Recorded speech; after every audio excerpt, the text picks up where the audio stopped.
Hi friends, ಇವತ್ತಿನ ವಿಡಿಯೋದಲ್ಲಿ ನಾವು ಬಟಾಟೆ ಗ್ರೇವಿ ಹೇಗೆ ಮಾಡೋದು ಅಂತ ನೋಡೋಣ ಫ್ರೆಂಡ್ಸ್ ನಾನು ಮೊದಲು ಮಿಕ್ಸಿ ಜಾರಿಗೆ ಒಂದು ಸ್ವಲ್ಪ ಕೊತ್ತಂಬರಿ ಸೊಪ್ಪು, ಒಂದು ಈರುಳ್ಳಿಯನ್ನು ಸಣ್ಣಗೆ ಹೆಚ್ಚಿಕೊಂಡಿದ್ದೇನೆ ಒಂದು ಗೆಡ್ಡೆ ಬೆಳ್ಳುಳ್ಳಿ, ಒಂದು ಸಣ್ಣ ಪೀಸ್ ಶುಂಠಿ ಮತ್ತು ನಿಮಗೆ ಖಾರಕ್ಕನುಗುಣವಾಗಿ ಒಂದು 5 ಹಸಿಮೆಣಸಿನಕಾಯಿಯನ್ನು ಕೂಡ ಇಲ್ಲಿ ಹಾಕ್ಕೊಂಡು ಸ್ವಲ್ಪ ನೀರು ಹಾಕ್ಕೊಂಡು ನೈಸಾಗಿ ರುಬ್ಕೊತಿದ್ದೇನೆ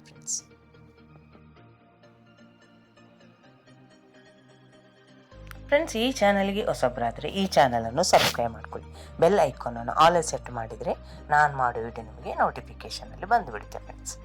ಈಗ ಒಂದು ಪಾತ್ರೆಗೆ ಒಂದು 2 ಚಮಚದಷ್ಟು ಎಣ್ಣೆಯನ್ನು ಹಾಕ್ಕೊಂಡಿದ್ದೇನೆ ಫ್ರೆಂಡ್ಸ್.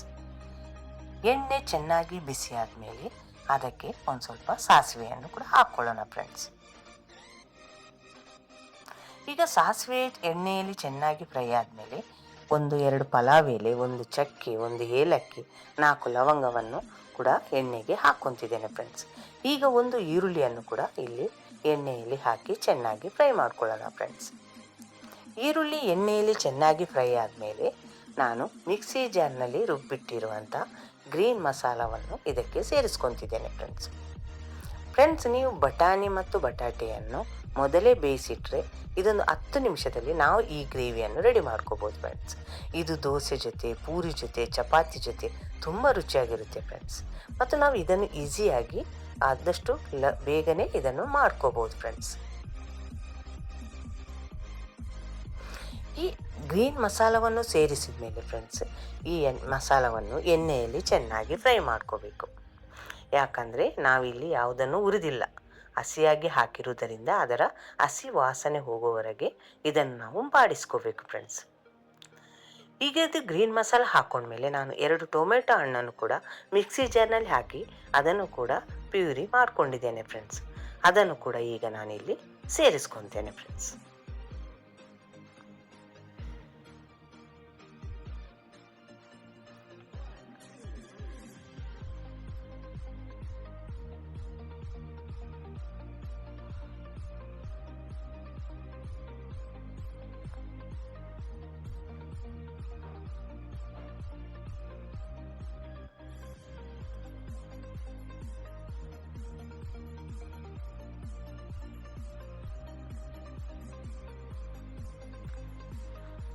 ಈ ಟೊಮೆಟೊ ಹಣ್ಣಿನ ಪ್ಯೂರಿಯನ್ನು ಸೇರಿಸ್ಕೊಂಡ್ಮೇಲೆ ಅದನ್ನು ಕೂಡ ನಾವು ಎಣ್ಣೆಯಲ್ಲಿ ಒಂದ್ಸಲ ಚೆನ್ನಾಗಿ ಫ್ರೈ ಮಾಡ್ಕೋಬೇಕು ಫ್ರೆಂಡ್ಸ್.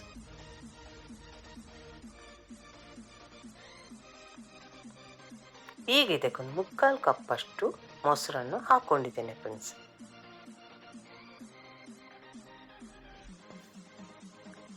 ಇದನ್ನೊಂದ್ಸಲ ಚೆನ್ನಾಗಿ ಮಿಕ್ಸ್ ಮಾಡ್ಕೊಳ್ಳೋಣ. ಈಗ ಇದಕ್ಕೆ ನೋಡ್ಕೊಂಡು ಒಂದು ಸ್ವಲ್ಪ ಉಪ್ಪು, ಅವಿಜ ಮತ್ತು ಜೀರಿಗೆ ಪುಡಿ ಮತ್ತು ಒಂದು ಸ್ವಲ್ಪ ಅಚ್ಚ ಖಾರದ ಪುಡಿಯನ್ನು ಕೂಡ ಇಲ್ಲಿ ಸೇರಿಸ್ಕೊಳ್ಳೋಣ ಫ್ರೆಂಡ್ಸ್.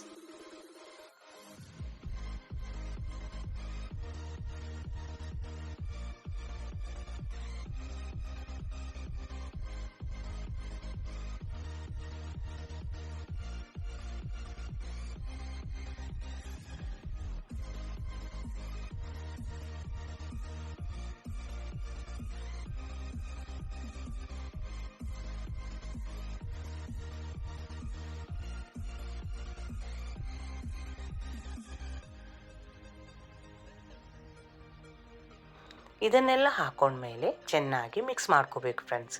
ಯಾಕಂದರೆ ಅದರಲ್ಲಿರೋ ಎಣ್ಣೆ ಬಿಡುವವರೆಗೆ ನಾವು ಇದನ್ನು ಚೆನ್ನಾಗಿ ಕುದಿಸ್ಕೋಬೇಕು ಫ್ರೆಂಡ್ಸ್.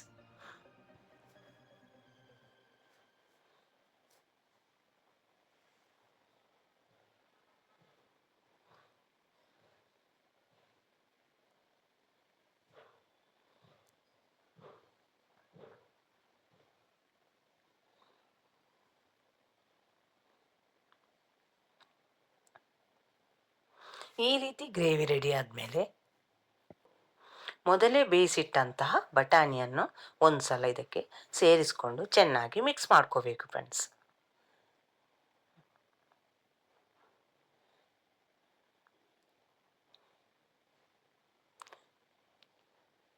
ಈಗ ಇದಕ್ಕೆ 1ರಿಂದ 1.5 ಗ್ಲಾಸ್ ಅಷ್ಟು ನೀರನ್ನು ಹಾಕ್ಕೊಳ್ಳೋಣ ಫ್ರೆಂಡ್ಸ್.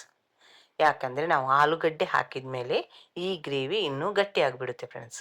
ಅದಕ್ಕೋಸ್ಕರ ಇಲ್ಲಿ ನಾವು 1ರಿಂದ 1.5 ಗ್ಲಾಸ್ ಅಷ್ಟು ನೀರನ್ನು ಸೇರಿಸ್ಕೋಬೋದು ಫ್ರೆಂಡ್ಸ್.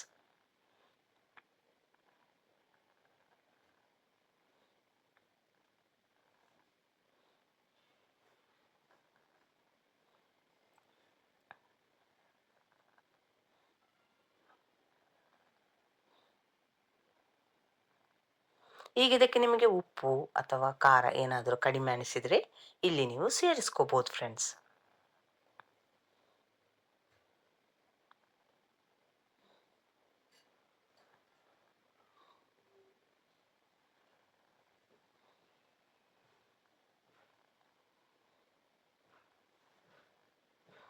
ನೀರನ್ನು ಸೇರಿಸಿದ ಮೇಲೆ ಒಂದು ಕುದಿ ಬರುವವರೆಗೆ ನಾವು ಚೆನ್ನಾಗಿ ಇದನ್ನು ಕುದಿಸ್ಕೊಳ್ಳೋಣ ಫ್ರೆಂಡ್ಸ್.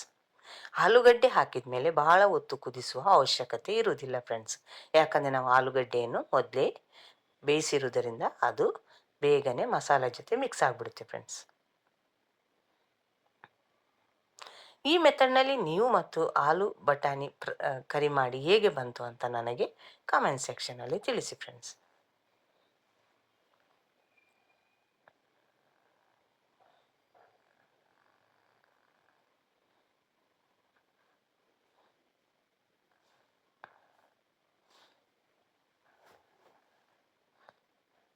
ಈ ವಿಡಿಯೋದಲ್ಲಿ ನೀವು ನೋಡ್ತಿರ್ಬೋದು ಫ್ರೆಂಡ್ಸ್, ಈ ಗ್ರೇವಿ ಸ್ವಲ್ಪ ನೀರು ಅನಿಸಿದ್ರು ಇದು ತಣ್ಣಗಾದ್ಮೇಲೆ ಗಟ್ಟಿಯಾಗಿಬಿಡುತ್ತೆ ಫ್ರೆಂಡ್ಸ್.